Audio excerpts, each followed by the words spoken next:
Hi everyone, happy Valentine's Day. So, while Valentine's Day is a Christian festival to celebrate the martyrdom of Saint Valentine, the way that we celebrate it nowadays doesn't really bear much connection to that. It has a much more romantic aspect to it. But when we think about themes of love, there are a lot of ways that we can actually connect this to the Iron Age.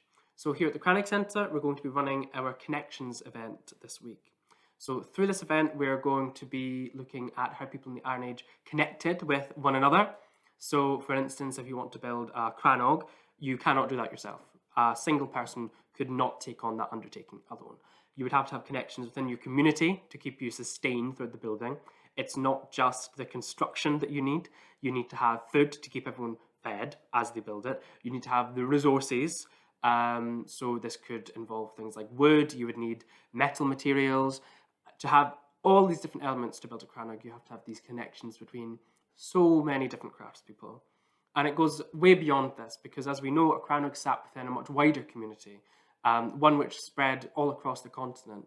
We find, for instance, opium poppy seed is amongst some of the plants that we found in our crannog. This would have come from as far away as the Middle East. These people were very, very well connected with each other and with their environment. They would have known exactly what kinds of foods to get from the environment and at what time of year.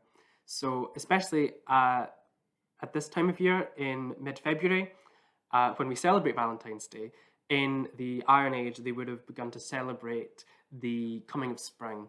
Just imagine you've been sat through this cold, harsh winter. You've almost depleted all of your food supplies. You would be looking very, very eagerly towards Valentine's Day. And of course, towards the coming of spring, around about the time of Valentine's Day. And this is when you are noticing, for instance, now we can see things like snowdrops and crocuses, and soon we'll have daffodils, these signs of spring. In the Iron Age, they would have been very, very keenly awaiting these signs to know when they could start planting and growing again.